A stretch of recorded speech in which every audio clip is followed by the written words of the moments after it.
I'm about to tell you something I never thought I'd say out loud, not even to myself, let alone to a crowd of strangers listening from all across the world, but somehow, saying it here feels easier maybe because you don't know me, you don't know my face, you don't know the history buried under my ribs or the way my heart cracked the day.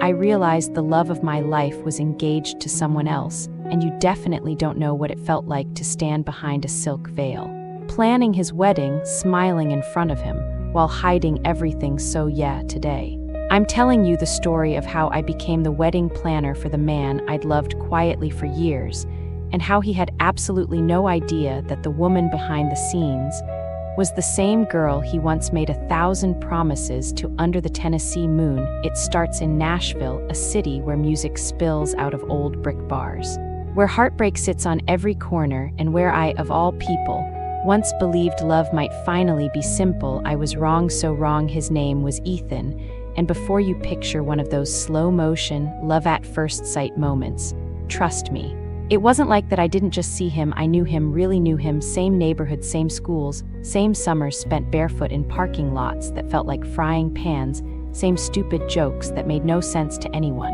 but a same late-night calls that lasted until sunrise spilled across our porches. He was my best friend, my heartbreak wrapped in freckles and a crooked little smile, but we weren't together, not officially. We were one of those almost love stories that kept circling. Runway, but never landed. Wrong timing. Wrong place, wrong everything. He left for college in California. I stayed in Tennessee to build a career as a wedding planner, and life just pulled us apart. We texted sometimes, called sometimes, then less and less, until one Tuesday night, he called out of nowhere and told me he missed me, and I told him I didn't know what to do with that. He went quiet, and that silence became years. So when I got an email requesting a planner for a high-profile Nashville wedding, with a rushed timeline and an unlimited budget, I said yes without thinking too much until the full client profile loaded, and I saw the groom's name, Ethan Reed. I swear the world stopped moving. My stomach dropped, my fingers froze on the trackpad. His picture was there, too older, sharply handsome, still carrying that softness he never knew he had, and he was getting married to someone who wasn't me. My first instinct was to decline, obviously, but something in me whispered, "You need closure." So I said yes against every piece of logic in my entire body, and suddenly, I was the wedding planner for the man I once saw my whole future with. 2 weeks later, I walked into our first meeting. My heartbeat was pounding so hard it felt like it was echoing in my ears. The venue was a countryside estate outside Nashville. White roses, climbing stone walls, warm lights glowing like fireflies, exactly the kind of place I used to imagine marrying him someday. Cruel, beautiful. All at once I held my clipboard like a shield and stepped in. He was there with his fiancée. His back turned, laughing, that familiar laugh that hit me straight in the chest. "Hi," I said softly. He turned, and everything inside me shattered in one heartbeat. His expression changed instantly. Shock, recognition, something like hurt, something like longing. "Ava," he whispered, "is that really you?"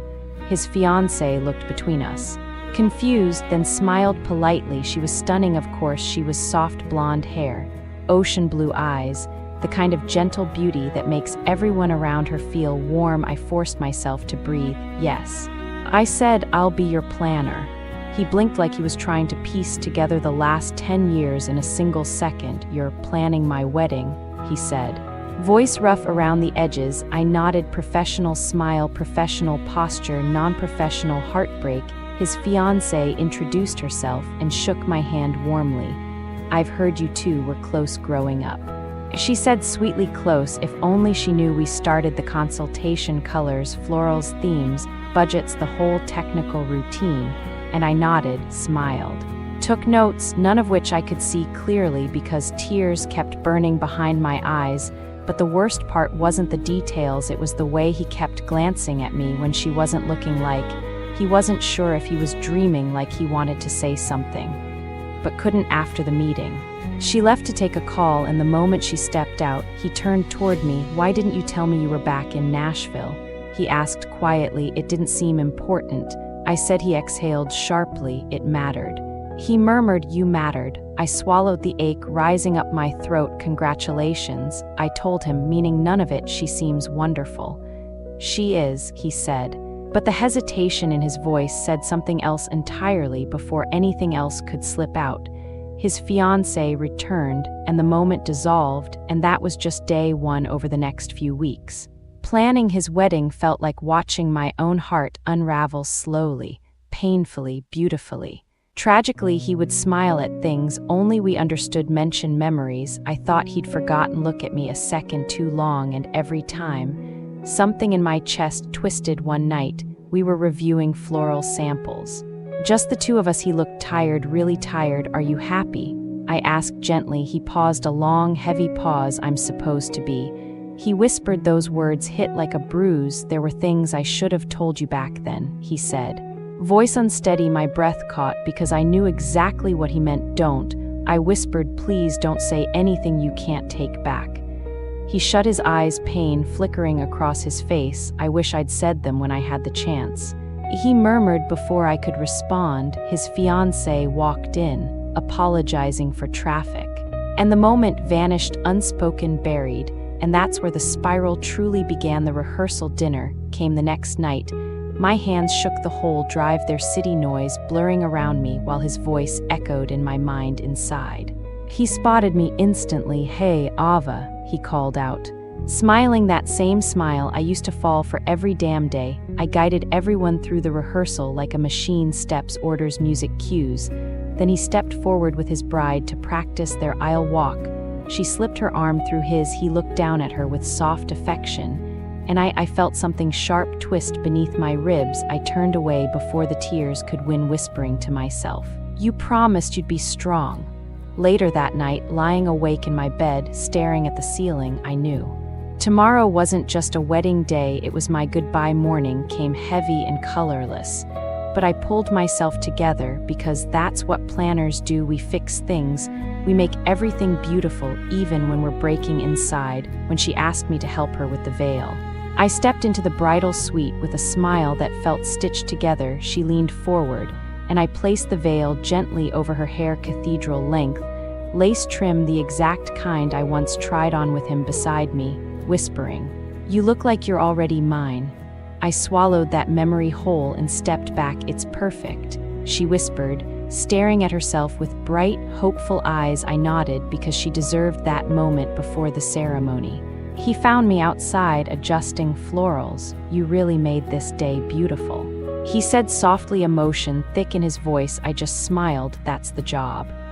His eyes lingered, too long, like something inside him recognized something he couldn't name. Then the ceremony began. Guests quieted, music filled the room. I stood in the back, clutching my clipboard like armor. Bridesmaids walked, groomsmen walked, and then she appeared, veil glowing like a soft halo. He looked at her with love, real love, and for a single moment, he glanced back at me. I looked away before he could see the truth in my eyes. Their vows were sweet, gentle, soft promises of forever, and each word felt like another quiet goodbye inside me.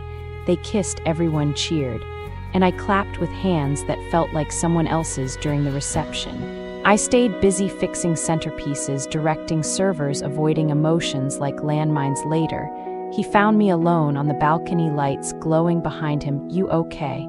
he asked gently. "Just tired," I said. He stepped closer. "Why does it feel like we've done this before?"